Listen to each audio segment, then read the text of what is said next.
हाय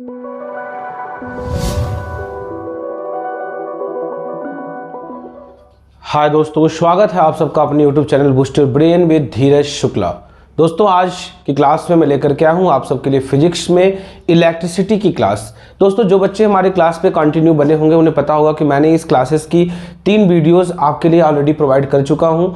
पहले वीडियो जो मैंने इलेक्ट्रिक चार्जेस, पोटेंशियल डिफरेंस को बताया है, तो वही दूसरे पार्ट में मैंने रेजिस्टेंस, फैक्टर ऑफ रेजिस्टेंस और रेजिस्टिविटी को डिटेल्स में बताया है। तो तीसरे पार्ट में मैंने combination of resistance in series, parallel, उनका डेरिवेशन और उन पे बेहतरीन न्यूमेरिकल करवाए हैं। दोस्तों, तो आज इस चैप्टर का ये लगभग आखिरी वीडियो है जिसमें मैं आपको पढ़ाऊंगा चैप्टर का बचा हुआ part, just like electric power and the heating effect of electric current. तो आइए दोस्तों देखते हैं what is the electric power. आखिर इलेक्ट्रिक पावर क्या होता है?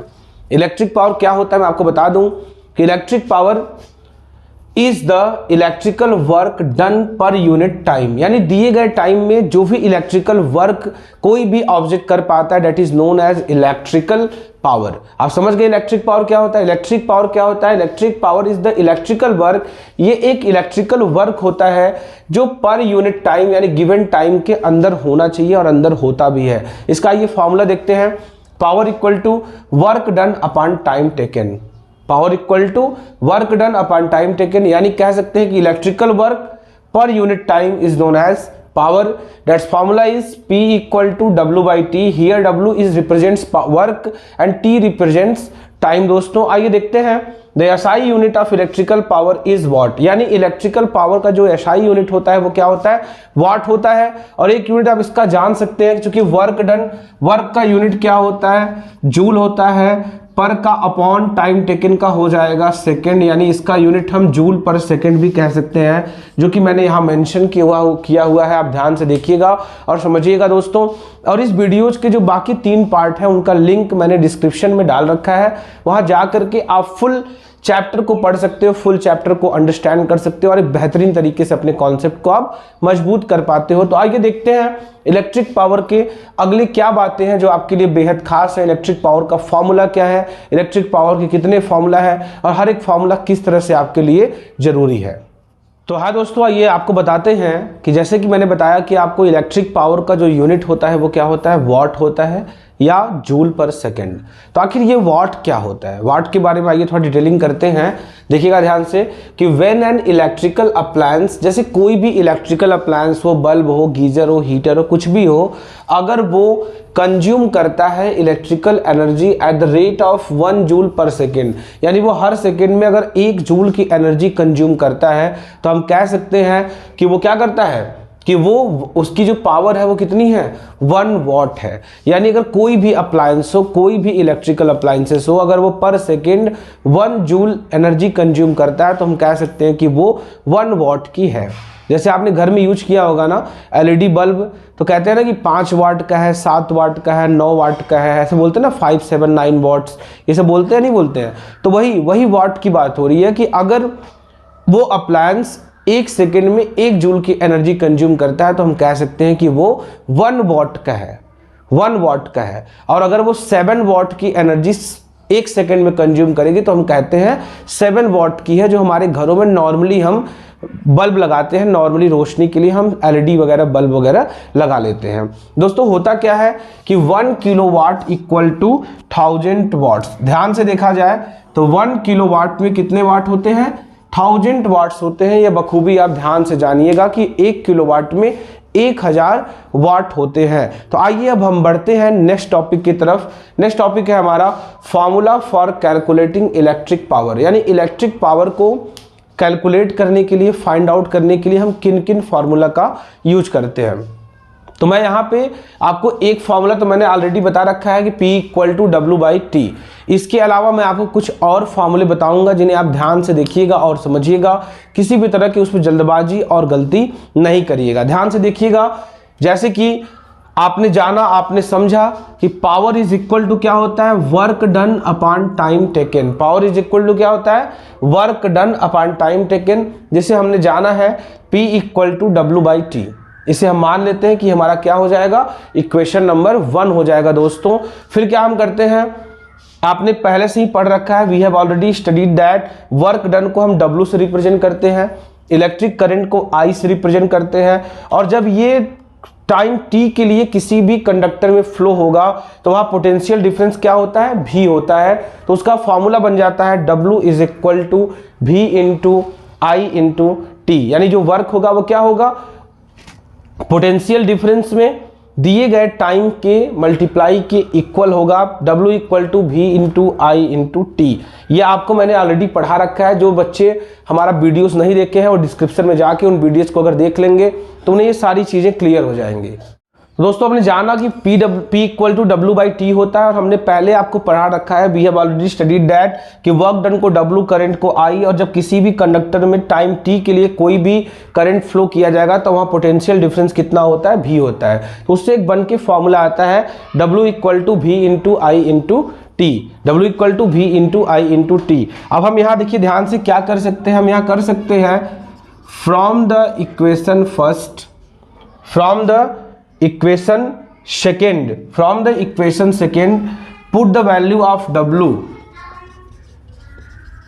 put the value of W in equation number 1, यानी इक्वेशन सेकेंड से जो W की वैल्यू है ना VIT, ये इक्वेशन 1 में पुट करिए। देखिए इक्वेशन 1 में भी आपको W दिखेगा, तो P इक्वल टू इक्वेशन 1 है W बाई टी, तो हम कर देंगे P is equal to W की जगह रख देंगे V into I into T upon T.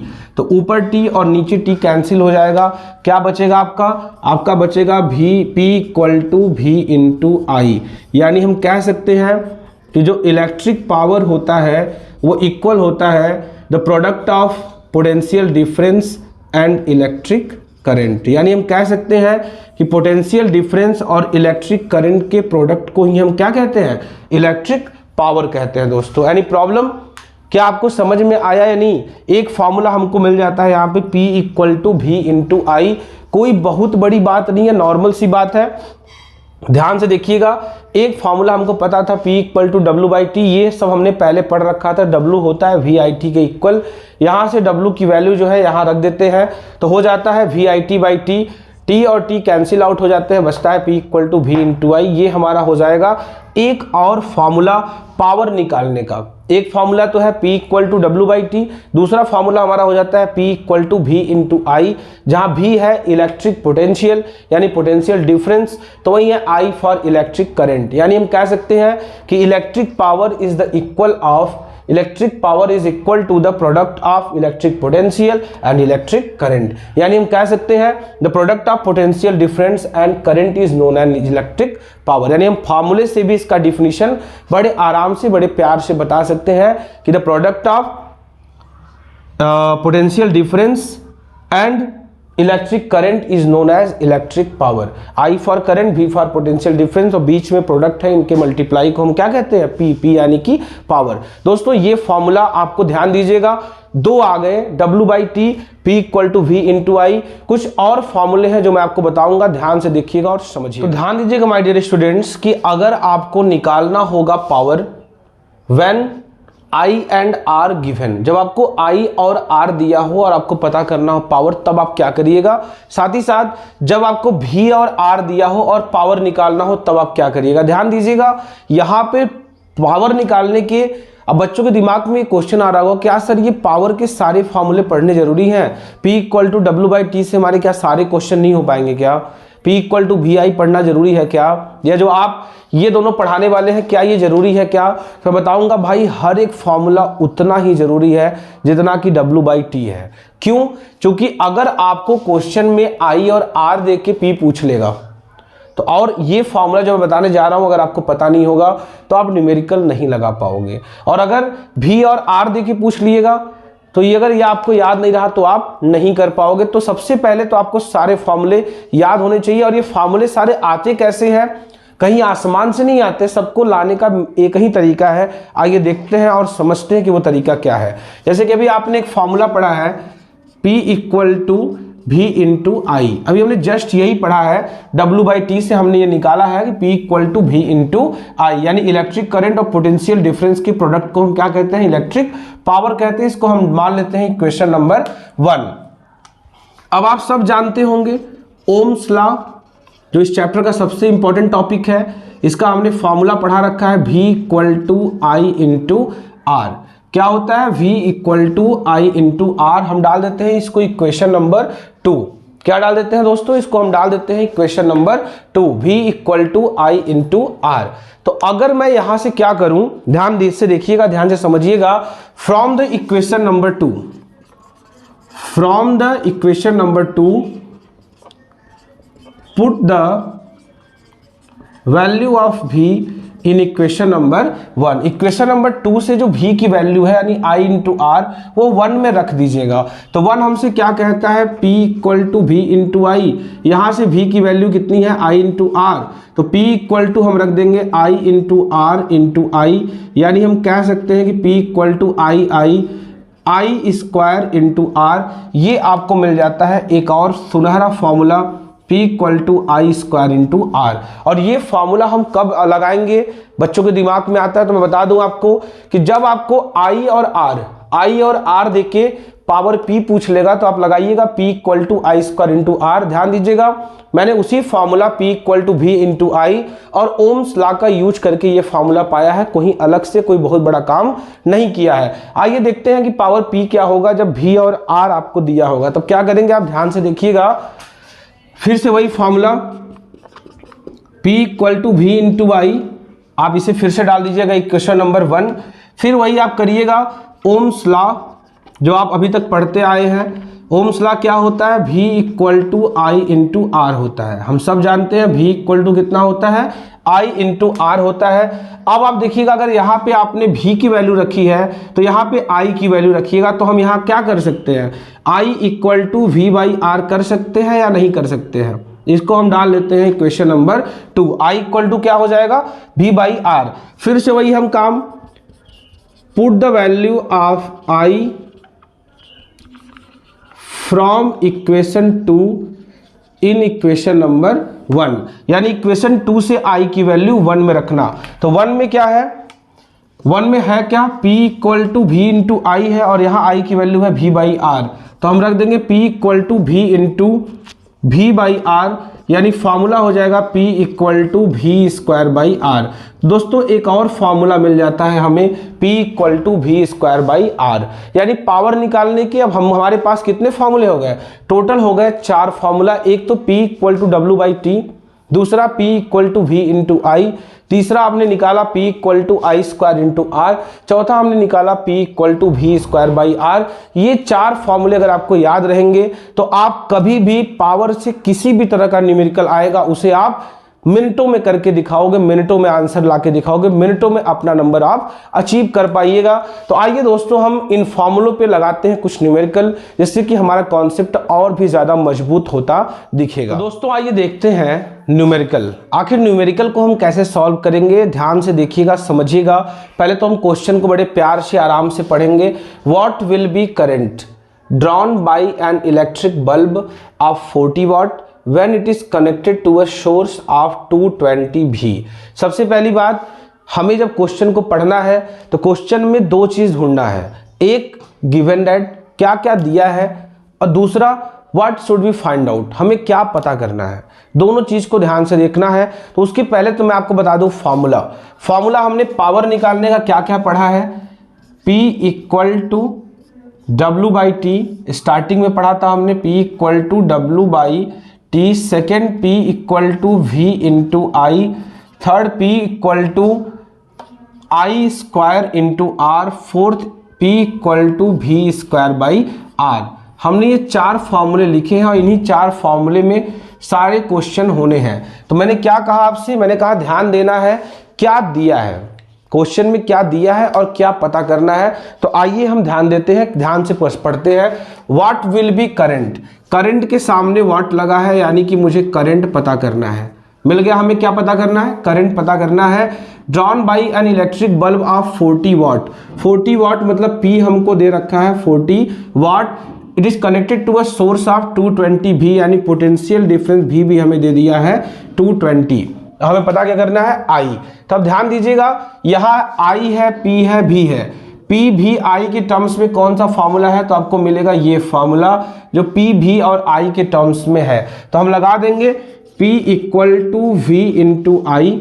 हमें I पता करना है तो I को हम अकेला करेंगे तो I इक्वल टू हो जाएगा P बाई V। अब मैं P की वैल्यू पुट करूंगा 40 अपान V की वैल्यू पुट करूंगा 220। अब मैं इसको सॉल्व करूंगा, 0 से 0 कट करूंगा और कट करूंगा, 2 2 जा 4 और 11 और यहाँ डिवाइड करूंगा तो हो जाएगा पॉइंट, ये हो जाएगा 20, 11 1 जा 11 आपका हो जाएगा। ध्यान से देखिएगा, जिनको डिवाइड करने में प्रॉब्लम होगी 2 और 11 को ऐसे लिख लीजिएगा, पॉइंट करिएगा, यहाँ हो जाएगा 20, 11 2 बार तो नहीं जाना तो 11 1 जा 11, यहाँ बचेगा 9, 0 हो जाएगा और 11 8 जा 88, 2 बचेगा 20, फिर ये रिपीटेड हो जाएगा तो कोई बात नहीं, आप यहीं छोड़ दीजिएगा 0.18। और दोस्तों ध्यान दीजिएगा, इसका यूनिट जरूर लिखिएगा, चूंकि ये इलेक्ट्रिक करंट है इसलिए मैं कहूँगा आपका 0.18 एम्पियर, यानी I इक्वल टू कितना हो गया 0.18 एम्पियर। तो दोस्तों देखिए कितना आसानी से हमने क्वेश्चन को सॉल्व किया।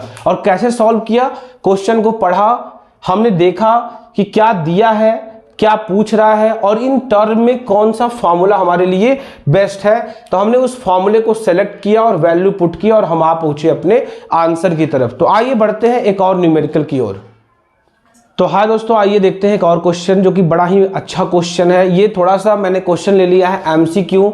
अब कई बार जब बच्चे सोचते हैं और देखते हैं कि यार ये तो एमसीक्यू है तो बड़े खुश हो जाते हैं कि यार ये तो मेरे लिए बिल्कुल हलवा है, आसान है, हम इसे आसानी से कर पाएंगे। लेकिन आप देखिएगा ये क्वेश्चन थोड़ा सा अलग है और one of the best question में से है, क्योंकि ये क्वेश्चन में काफ़ी कुछ थोड़ा सा घुमा के पूछा गया है। जैसे कि क्वेश्चन को ध्यान से पढ़िएगा और क्वेश्चन को ध्यान से पढ़ने के लिए पढ़ने के पहले मैं आपसे फिर से कहना चाहूँगा, एक बार फॉर्मूला मेंशन कर दीजिएगा, क्योंकि फॉर्मूला अगर आप बार बार लिखेंगे ना तो ये आपको अच्छे से याद हो जाएगा और याद के साथ साथ आप इनका यूज भी अच्छे से करना आप जान पाओगे। तो P इक्वल टू ये सारे रहे formula, P equal to W by T, P equal to V I, P equal to V square by R, P equal to I square into R. ये रहा हमारा सारा फॉर्मूला। अब आइए देखते हैं इस क्वेश्चन में क्या दिया गया हुआ है। तो ध्यान से देखिएगा, एक इलेक्ट्रिक बल्ब है जिस पे रेटेड है, लिखा हुआ है कि 220 V एंड 100 वाट, यानी ये जब 220 V पे ये ऑपरेट होता है तो ये 100 वाट बिजली कंज्यूम करता है इन अ आवर। यानी हम कह सकते हैं कि P equal to 100 watt, V equal to 220 V, कब, जब ये 100 वाट पे ऑपरेट होता है। फिर कह रहा है कि when it is operated on 110 V, second case में थोड़ा सा चेंज कर दिया, कह रहा है कि जब ये ऑपरेट किया गया 110 V पे, 110 V पर जब इसको हम ऑपरेट करेंगे सेकेंड टाइम तो पावर क्या होगा, यहाँ पावर क्या होगा। ध्यान से देखिएगा क्वेश्चन, ध्यान से क्वेश्चन को समझिएगा। क्वेश्चन क्या कह रहा है, पहले केस में कह रहा है कि एक बल्ब है जिसका पावर कितना है 100 वाट है, कब, जब ये 220 V पे चलाया जाता है। फिर कह रहा है कि अगर इसी को हम वोल्टेज कम करके 110 V पे ऑपरेट करेंगे, 110 वोल्ट पे ऑपरेट करेंगे, तब पावर कितना होगा और क्या होगा। तो ध्यान से देखिएगा, हमारे पास फॉर्मूला है ये सारे, जिनमें से हमें इनमें से यूज करना है। तो देखिएगा P भी दिया है और पूछ क्या रहा है कि जब 110 V पे होगा तो पावर कितना होगा, यानी पूछ तो रहा है पावर। और सारे फॉर्मूले हमारे पास जो है वो पावर के ही हैं, लेकिन W बाई टी है ना, यहाँ W ना T, V इंटू आई, V तो नजर आ रहा है पर I नहीं, V square by R, V तो आ रहा है पर R नहीं, या I स्क्वायर इंटू R, तो I नहीं आ रहा है ना ही R आ रहा है, मतलब ये फॉर्मूला तो लगना नहीं है, ये फॉर्मूला तो लग नहीं सकता, ये फॉर्मूला तो लग नहीं सकता। तो क्या होगा, V स्क्वायर बाई R हम लगा सकते हैं, V इंटू आई क्यों नहीं लगेगा, क्योंकि हम यहाँ पे लगाएंगे तो V मुझे यहाँ दिया हुआ है, पावर दिया हुआ है और I पता करना है। I पता करने से हमारा काम उतना बेहतर होगा नहीं, तो सबसे अच्छा रहा ये फॉर्मूला कि पहले R पता करना, पहले R पता करना। तो ध्यान से देखिएगा, पहले केस में, on first case when bulb is operated on 220 V, जब बल्ब को 220 V पे ऑपरेट कर रहे हैं तो फॉर्मूला है P equal to V square by R, यानी P कितना है 100 है और V स्क्वायर, V हमें दिया है 220 इंटू 220 अपान आर हमको निकालना है। तो अगर मैं यहाँ से क्रॉस मल्टीप्लाई करूँगा तो हो जाएगा 100 into R is equal to 220 into 220, R equal to 220 into 220 upon यहाँ हो गया 100। जीरो से जीरो कैंसिल आउट, जीरो से जीरो कैंसिल आउट। अगर आप ध्यान से देखिएगा तो हमारा क्या हो जाएगा, R इक्वल टू हो जाएगा 22 इंटू 22, ये हमारा बचेगा R। अगर मैं यहाँ मल्टीप्लाई करूँगा, इनको सॉल्व करूँगा तो हमारा रेजिस्टेंस जो हो जाएगा वो हमको मिल जाएगा। ध्यान से देखिएगा 22 इंटू 22 4 4 4 4 484, यानी जो R आ गया वो कितना आ गया 484 ओम आ गया। हमें रेजिस्टेंस की वैल्यू मिल गई कितना 484। अब ध्यान दीजिएगा सेकेंड केस में हमको सिर्फ पता था वोल्टेज कि अगर उस बल्ब को वोल्टेज 220 ना दे करके 110 वोल्टेज दिया जाएगा तो वो कितना पावर कंज्यूम करेगा। तो ध्यान से देखिएगा रेजिस्टेंस तो दोनों केस में सेम रहेगा। पहले में अगर रेजिस्टेंस आता है 484 ओम का तो दूसरे कंडीशन में भी रेजिस्टेंस कितना रहेगा 484 ओम का ही रहेगा। तो ऑन सेकेंड केस ध्यान से देखिएगा, on second case when it is operated in, when bulb is operated in 110 V, 110 V पे ऑपरेट करेंगे तो V कितना रहेगा 110 रहेगा, R कितना रहेगा 484 रहेगा। आपको पता करना है P, तो आप लगा लीजिएगा formula P equal to V square by R, P equal to V square by R। तो ध्यान से देखिएगा होगा क्या, P equal to V square, V कितना है 110 है तो 110 इंटू 110 अपान R की वैल्यू कितनी है 484। अगर आप इनको सॉल्व करिएगा तो हो जाएगा 11 11 जा 121 00 अपान 4804। और इसको डिवाइड करने पे कितना आएगा आप हमें कमेंट सेक्शन में बताइएगा कि आपका आंसर आया या नहीं आया। अगर आप इनको डिवाइड करिएगा तो आई होप जो है ये लगभग जो है आंसर डी की तरफ हमें लोकेट कर रहा है, यानी आंसर डी सही होगा। It's my prediction, I am not sure, it's my prediction but you have to solve it. आपको यहाँ डिवाइड करना है और कमेंट सेक्शन में बताना है कि क्या मेरी प्रेडिक्शन जो है वो सही है या नहीं है, क्या इसका आंसर 25 वाट ही होगा या कुछ और होगा। तो आइए फ्रेंड्स देखते हैं एक और टॉपिक, पावर वोल्टेज रेटिंग। आखिर ये पावर वोल्टेज रेटिंग क्या होता है। अगर आपने देखा होगा जो पहले वो 100 वाट के बल्ब नहीं आते येलो येलो कलर वाले, एलोइश वाले, तो उसमें अगर आपने नीचे देखा होगा तो लिखा होता है 100 वाट डैश 220 भी, या कोई भी इलेक्ट्रिकल अप्लायंसेस होता है तो उस पर इस तरह की रेटिंग आपको देखने को मिलती है। तो आखिर इस रेटिंग का मतलब क्या होता है, ध्यान से देखिएगा।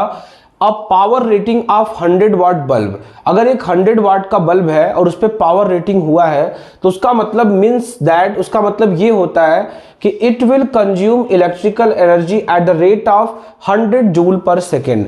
100 watt means 100 joule per second, 1000 watt means 1000 joule per second, 7 watt means 7 joule per second, यानी जितने वाट का होगा उतना जूल पर सेकेंड वो इलेक्ट्रिकल एनर्जी को कंज्यूम करेगा, वो इलेक्ट्रिक को उतना कंज्यूम करेगा। आई होप आपको समझ में आया होगा। तो आइए देखते हैं एक और topic, commercial unit of electrical energy. आखिर इलेक्ट्रिकल एनर्जी का कॉमर्शियल यूनिट क्या है। हम जानते हैं इलेक्ट्रिकल एनर्जी को हमारी यूपी गवर्नमेंट और साथ साथ इंडिया में काफ़ी ज़्यादा इलेक्ट्रिसिटी को हम बेचते हैं, उसको कमर्शलाइज करते हैं, सेल करते हैं। तो उसको सेल करने का जो यूनिट है वो क्या है, किलोवाट आवर है। और किलोवाट आवर को हम यूनिट के भी नाम से भी जानते हैं। 1 kilowatt hour is equal to होता है 1 unit. 1 kilowatt hour is equal to होता है 1000 वाट्स, यानी 1 किलोवाट में 1000 वाट होते हैं। तो ध्यान से देखिएगा, when an electrical appliance having a power rating 1 kilowatt is used for 1 hour, यानी किलोवाट आवर का मतलब ही होता है किलोवाट आवर। किलोवाट मतलब 1000 वाट। जब 1000 वाट की बिजली 1 घंटे में कंज्यूम की जाए किसी भी अप्लायंस के द्वारा तो उसे हम कह सकते हैं कि वो क्या है 1 किलोवाट आवर है। और इसको शॉर्ट फॉर्म में हम लिख देते हैं kWh। इसको ऐसे शॉर्ट फॉर्म में हम लिख भी देते हैं किलोवाट आवर kWh। इसको यूनिट बोलते हैं। 1 किलोवाट में 1000 वाट होते हैं, ध्यान से देखिएगा। और जब इस 1 किलोवाट यानी कि 1000 वाट को 1 घंटे तक कॉन्टिन्यूसली ऑपरेट किया जाता है तो हम कह सकते हैं कि इलेक्ट्रिकल अप्लायंसेस ने 1 किलोवाट यानी 1 यूनिट बिजली खर्च की। दोस्तों आइए देखते हैं next topic, relation between kilowatt hour and joule. आखिर किलोवाट आवर और जूल में रिलेशन क्या है? आप सब जानते हैं कि जूल क्या है, इलेक्ट्रिकल एनर्जी का एक छोटा यूनिट है, बहुत ही छोटा यूनिट है, और किलोवाट आवर जो है एक बड़ा यूनिट है। तो बड़ा यूनिट और छोटे यूनिट में क्या रिलेशन है, आइए देखते हैं। मैं आपको समझाने की पूरी कोशिश करता हूं, ध्यान से देखिएगा। किलोवाट आवर का मतलब होता है 1 kilowatt for 1 hour. 1 kilowatt for 1 hour को हम लिख सकते हैं 1000 watts for 1 hour, 1000 watts for 1 hour. और हम जानते हैं और मैंने आपको पढ़ा भी रखा है, आपको समझा भी रखा है कि 1 वाट इज इक्वल टू क्या होता है, 1 joule for 1 second. 1 watt equal to 1 joule per 1 second. तो 1000 वाट है तो हम क्या कह सकते हैं कि 1000 joule for second, 1000 joule for second. अब चूंकि यहाँ बात घंटे की हो रही है, 1 आवर की हो रही है, तो 1 आवर का मतलब हम कह सकते हैं कि 60 मिनट्स। कह सकते हैं या नहीं कह सकते? ध्यान से देखिएगा और समझिएगा, कोई बहुत बड़ा मैं अलग से काम नहीं कर रहा हूँ। 1 kilowatt for 1 hour, 1 kilowatt for 1 hour, तो 1 किलोवाट को हम लिख सकते हैं 1000 वाट्स फॉर 1 आवर। और हम जानते हैं कि 1 watt equal to 1 joule per second, तो 1000 watt equal to 1000 joule per second for 60 minute, 1000 joule per second. तो हम क्या करेंगे, 1000 joule per second into 60 minute है, तो मिनट को एक और 60 से मल्टीप्लाई करके हम बदल देंगे सेकेंड में। ऐसा क्यों करेंगे? क्योंकि अगर यहाँ सेकेंड में है तो ये भी हमको चाहिए कहाँ, सेकेंड में। तो 1000 क्या हो गया आपका, 1000 वाट हो गया फॉर 1 आवर। तो 1000 को 1 आवर को बदलेंगे हम सेकेंड में, तो 60 इंटू 60। ध्यान दीजिएगा 1 2 3 4 5 जीरो यहाँ है तो मैं पहले 5 जीरो लिख लूंगा, 6 6 जा 36। अगर इसको मैं और शॉर्ट फॉर्म में, स्टैंडर्ड फॉर्म में लिखूं तो 3.6 into 10 to power 1 2 3 4 5 6, 10 to power 6 joules. यानी क्या हो जाएगा, 3.6 इंटू 10 टू पावर 6 जूल्स। यही है रिलेशन 1 किलोवाट आवर और जूल में। ध्यान से देखिएगा, 1 kilowatt for 1 hour, 1000 watt for 1 hour, 1 watt equal to 1 joule per second, 1000 watt equal to 1000 joule per second for 1 hour. तो 1000 जूल पर सेकेंड होने के कारण मैं इस आवर को बदल दूंगा किसमें, ये ध्यान दीजिएगा, यहाँ ये आवर है, ये मिनट नहीं है, यहाँ ये आवर है। तो 1000 joule per second for 1 our. ध्यान दीजिएगा 60 आवर नहीं है, ये है आपका 1 आवर। 60 मिनट लिखना सही था, या लिख दीजिए आप 1 आवर। तो 1000 joule per second for 1 hour, तो 1000 इंटू आवर को मैंने बदला सेकेंड में, तो 60 इंटू 60। सेकेंड में क्यों बदला, क्योंकि यहाँ टाइम था सेकेंड में, तो हमने यहाँ भी कर दिया टाइम को सेकेंड में, सेम यूनिट में। तो 1000 इंटू 60 इंटू 60, ये मल्टीप्लाई होके हो जाता है आपका 3600, और टोटल मल्टीप्लाई होके आपका ये हो जाता है। अगर आप इन्हें स्टैंडर्ड फॉर्म में लिखिएगा तो 3.6 इंटू 10 टू पावर 6 जूल। ये रहा रिलेशन। और अगर किसी बच्चे को प्रॉब्लम होगा तो वो मुझे बताएगा। थोड़ा सा यहाँ पे ध्यान दीजिएगा, 1 आवर को आप 60 मिनट भी लिख सकते हो, या 60 मिनट को या 1 आवर को हम लिख सकते हैं 3600 सेकेंड। क्यों? क्योंकि यहाँ सेकेंड में है तो ये भी होना चाहिए सेकेंड में, और ये रहा हमारा रिलेशन। तो आइए दोस्तों देखते हैं कुछ और न्यूमेरिकल जो आपके कॉन्सेप्ट को और क्लियर करेगा। तो फ्रेंड्स ध्यान दीजिएगा, मैं आता हूं एक और न्यूमेरिकल लेकर के, जैसे कि रेडियो सेट ऑफ 60 वाट। एक रेडियो सेट है जिसका पावर कितना है, 60 वाट का है, और इसको 50 आवर 50 घंटों तक चलाया जाता है। तो ये कितनी एनर्जी कंज्यूम करेगा, यानी कितनी एनर्जी ये कंज्यूम करेगा अगर उसकी कैपेसिटी है 60 वाट। 60 वाट का है मतलब ये 60 वाट का रेडियो है जिसको 50 घंटा तक ऑपरेट किया जा रहा है। तो ये कितनी एनर्जी कंज्यूम करेगा। तो दोस्तों ऐसे क्वेश्चन के लिए आपको एक फॉर्मूला और जानना होगा, ध्यान से देखिएगा। Electrical energy equal to power into time, यानी जो भी उसका पावर दिया होगा और जो भी उसका टाइम दिया होगा दोनों को आप मल्टीप्लाई करिएगा, आपका आंसर आ जाएगा। बस इस चीज में एक चीज ध्यान देना, जैसे यहाँ पावर वॉट में है तो टाइम होना चाहिए था सेकंड में, यहाँ टाइम है आवर में, ये थोड़ी सी प्रॉब्लम है। तो ये अगर वॉट में है तो यहाँ कर लीजिएगा सेकंड, या तो इसी को कर लीजिएगा किलोवाट, तो किलोवाट आवर हो जाएगा, वो भी सही है। तो आइए देखते हैं क्वेश्चन कैसे सॉल्व करिएगा आप। P इक्वल टू यहाँ दिया है 60 वॉट्स और टाइम इक्वल टू दिया है 50 आवर्स, और हमको कंज्यूम क्या करना है, हमको बताना क्या है, इलेक्ट्रिकल एनर्जी, यानी हमें E बताना है। तो हम क्या करेंगे, ध्यान से देखिएगा, हमें यहाँ पे मिला है पावर 60 वाट, तो पावर को अगर मैं बदल दूं किलोवाट में तो 1000 से मल्टीप्लाई करूंगा, 0 0 कैंसिल आउट हो जाएगा और हो जाएगा आपका क्या, आपका हो जाएगा 6/100, 6/100 क्या हो जाएगा, किलोवाट। ये हमारा हो गया पावर 6/100 किलोवाट। मैं यहाँ डेसिमल में इसको कन्वर्ट नहीं करता हूँ, देखता हूँ अगर यहाँ कट जाएगा तो ठीक है, नहीं फिर कन्वर्ट कर लूँगा जैसा सुविधा होगा हमें। तो आइए हम देखते हैं क्या करेंगे हम। अब हमारा पावर हो गया किलोवाट में और टाइम हो गया आवर में, तो हम लगा देते हैं formula E equal to P into T.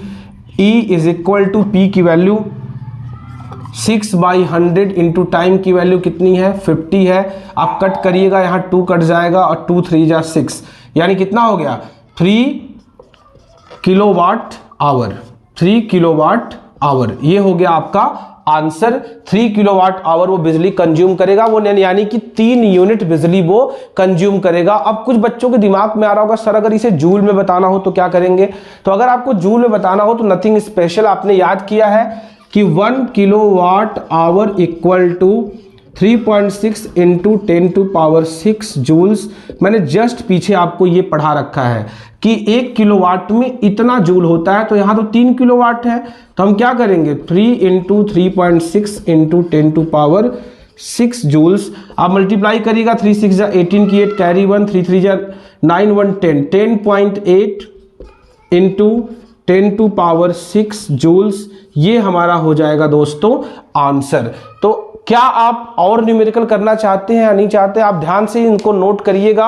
हमारा आंसर यहाँ फिनिश हो जाता है, लेकिन अगर आपको किलोवाट आवर में ना कह के अगर जूल में निकालना होगा तो क्या करिएगा, अभी आपने रिलेशन को पढ़ा है कि 1 kilowatt hour equal to 3.6 into 10⁶ joule.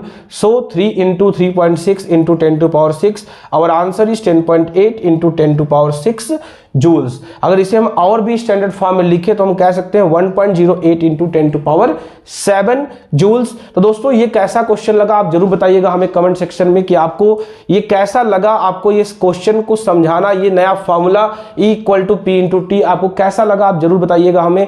और मैं आपके लिए लाता हूं चैप्टर का अगला पार्ट जो है heating effect of electric current, यानी इलेक्ट्रिक करंट का हीटिंग इफेक्ट क्या होता है, इलेक्ट्रिक करंट का हीटिंग इफेक्ट कैसा होता है। आपने देखा होगा कि हमारे घर में बहुत से अप्लायंसेस हैं जो हीटिंग इफेक्ट वर्क करते हैं, जैसे कि इलेक्ट्रिक गीजर हो गया, टोस्टर हो गया, ओवन हो गया, आपका जो इलेक्ट्रिक लाइट है जिसके रोशनी में आपको पढ़ा रहा हूं, तो ये सारा कैसे वर्क करता है, ये सारा वर्क करता है heating effect of electric current. तो आइए हम heating effect of electric current को समझते हैं।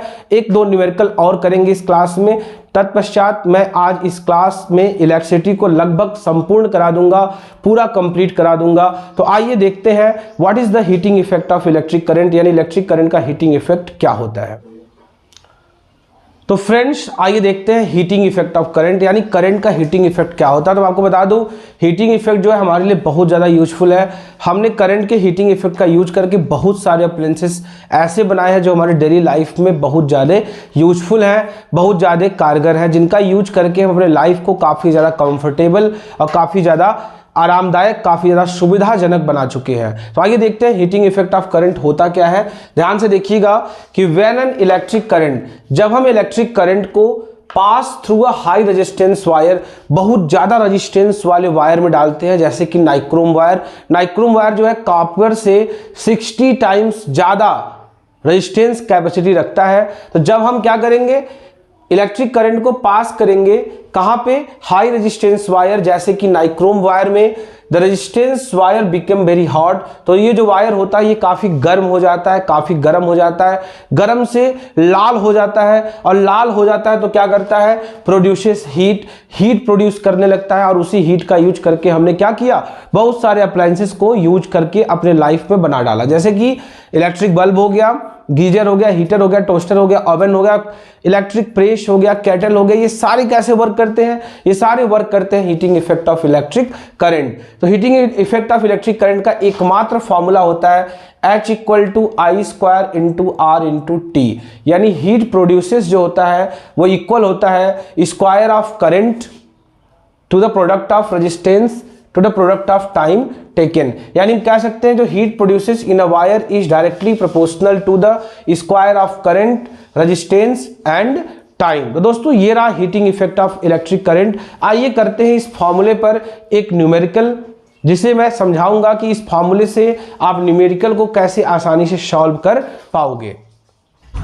तो फ्रेंड्स आइए देखते हैं एक और क्वेश्चन, जैसे कि A potential difference of 220 volts is applied across a resistance of 500 ohm in an electric iron। ध्यान दीजिएगा, इलेक्ट्रिक आयरन है, इलेक्ट्रिक आयरन मतलब जो प्रेस, जिससे आप कपड़ा प्रेस करते हो, तो उसमें नंबर 1 करंट क्या होगा and number 2 heat energy produce in joule. Heat energy कितना जूल होगा इन 10 सेकेंड, यानी कि 10 सेकेंड में। तो आइए दोस्तों हम सबसे पहले क्वेश्चन को पढ़ने के बाद हम लिखेंगे क्वेश्चन में क्या दिया है और क्या हमें फाइंड आउट करना है। तो ध्यान से देखिएगा, यहां दिया है 220 वोल्ट्स, यानी V = दिया है 250 वोल्ट्स। साथ ही साथ हमें दे दिया है R रेजिस्टेंस = 500 ओम्स, और हमें पता करना है करंट, करंट क्या होगा, और साथ साथ हीट एनर्जी क्या होगी, और वो भी किस में, जूल में, फॉर 10 सेकेंड्स, यानी कि 10 सेकेंड्स के लिए। तो आइए हम सबसे पहले पहला सॉल्व करते हैं। पहला में क्या पूछा था, I, तो I के टर्म्स में कोई फॉर्मूला आपने पढ़ा है? ध्यान से देखिएगा, V, R और I, इनके टर्म्स में आपने फॉर्मूला पढ़ रखा है V = I × R, जहां से अगर आप I अकेले करिएगा तो हो जाएगा V/R। तो I = V की वैल्यू है 250, R की वैल्यू है 500। अगर आप सॉल्व करिएगा तो कैंसिल होके हो जाएगा 1/2, यानी हम कह सकते हैं 0.5 एम्पियर। ये रहा हमारा पहला आंसर दोस्तों, यानी हमने करंट को फाइंड आउट कर लिया, करंट हमारे बीच आ गया। कितना आ गया, 0.5 एम्पियर आ गया। अब हमें क्या निकालना है, heat energy produced in joule, यानी कितना हीट प्रोड्यूस होगा। तो इसके लिए फॉर्मूला आपको पता है कि H = I² × R × T। तो I² हमने निकाला है 0.5, तो 0.5 × 0.5 × R हमको दिया था यहाँ पे 500, और T टाइम हमको दिया है 10 सेकेंड का निकालना है। तो हम यहाँ पे कर लेंगे 5 का स्क्वायर हो जाता है 25, 2 पे 0.25 × 500 × 10, तो क्या होगा 0.25, इनका इंटू करिएगा तो 5000 हो जाएगा। 2 जीरो से ये पॉइंट हट जाएंगे और बचेगा कितना, 25 × 50, 25 5 = 125, और यहाँ हो जाएगा 0, यानी इतना जूल्स जो है एनर्जी प्रोड्यूस होगा कितने में, इन 10 सेकेंड्स, यानी 10 सेकेंड में इतनी जूल की एनर्जी ये हमारा जो इलेक्ट्रिक आयरन है यानी इलेक्ट्रिक प्रेस है वो प्रोड्यूस कर देगा। तो दोस्तों क्या आपको समझ में आया या नहीं आया? हमें VR दिया था, हमने I निकाला। I के लिए आपको नॉर्मल पहले से आप जानते हो, I निकालने के बाद हीट पूछ रहा था तो हमने लगा दिया H = I² × R × T, I का स्क्वायर RT, नॉर्मल सा कैलकुलेशन, हमारा आंसर आ गया 1250 जूल्स, यानी 1250 जूल्स। तो आइए दोस्तों देखते हैं वो कौन कौन से अप्लायंसेस हैं और उन अप्लायंसेस में कौन कौन सी खास बात है जो heating effect of electrical energy पे वर्क करती है। फ्रेंड्स आइए देखते हैं applications of the heating of electric current, यानी वो कौन कौन से एप्लीकेशन है जो heating effect of electric current पे वर्क करते हैं, यानी करंट के हीटिंग यानी गर्म होने वाले प्रभावों से वर्क करते हैं। तो मैंने आपको काफ़ी कुछ तो बता रखा था, फिर भी आप ध्यान दीजिएगा। Electric iron, electric geyser, electric toaster, oven, room heater, ये वो अप्लायंसेस है जिनका यूज हम करते हैं हीटिंग इफेक्ट ऑफ करंट के थ्रू। साथ ही साथ इलेक्ट्रिक बल्ब ध्यान दीजिएगा, इससे कुछ क्वेश्चन बार बार आते रहे हैं बोर्ड एग्जामिनेशन में, जैसे कि इलेक्ट्रिक बल्ब में कौन सी गैस भरी जाती है, कौन सी गैस। तो आप ध्यान दीजिएगा कि आर्गन या नाइट्रोजन, आर्गन या नाइट्रोजन। और जो इलेक्ट्रिक बल्ब का मेटल होता है ना, नहीं जो वायर होता है वो किस मेटल का होता है, किस मेटल का होता है। तो ध्यान दीजिएगा कि वो होता है टंगस्टन का। किसका होता है? टंगस्टन का होता है।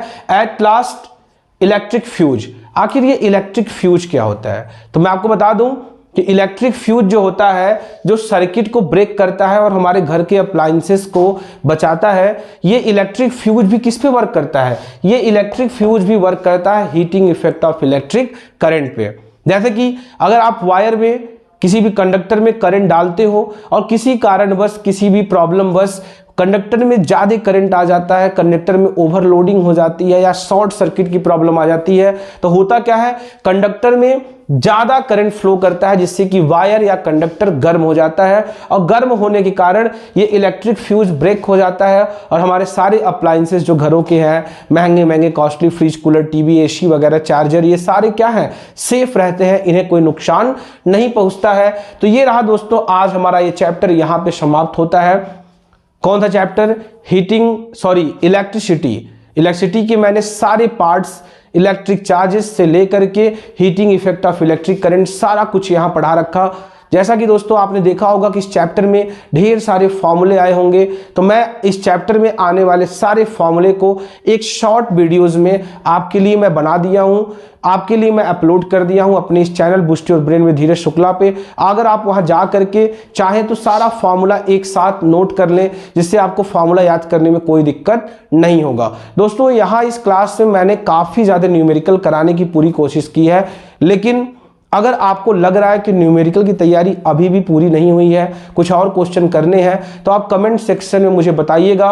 मैं आपके लिए और अच्छे न्यूमेरिकल, और भी अच्छे न्यूमेरिकल, हर एक फॉर्मूला पे 2-3 न्यूमेरिकल मैं आपके लिए जल्द ला करके अपने इस चैनल पे आपके लिए प्रोवाइड कर दूंगा दोस्तों।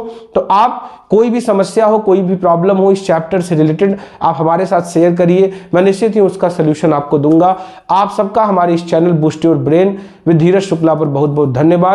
और दोस्तों एट लास्ट फिर से मैं आपसे रिक्वेस्ट करना चाहूंगा कि हमारा चैनल जो है 10 अप्रैल को क्या हो जाएगा, 2 महीने हो जाएगा। तो मैं चाहूंगा कि विद इन 2 मंथ्स, 2 महीने के अंदर अगर आप सब हमारे सब्सक्राइबर को 1000 कराने में अगर मेरी हेल्प करते हो तो हम आप सबका बहुत बहुत धन्यवाद चाहेंगे, क्योंकि आपका प्यार निश्चित ही हमें मिला है। 1 से 1.5 महीने में जो हमारे सब्सक्राइबर 800 प्लस है, ये काबिल तारीफ है। बट थोड़ी सी मैं और उम्मीद करना चाहता हूं कि आप 10 अप्रैल के पहले, यानी 2 महीने के पहले मेरे चैनल को 1000 सब्सक्राइबर अगर आप दिलाते हैं तो निश्चित ही हमारे लिए आपका बड़ा सहयोग होगा, और मैं निरंतर आप सबके लिए मेहनत करता रहूंगा, आप सबके लिए एक से बढ़ के एक क्लास लाता रहूंगा। आप सबका हमारे इस चैनल पर बहुत बहुत धन्यवाद।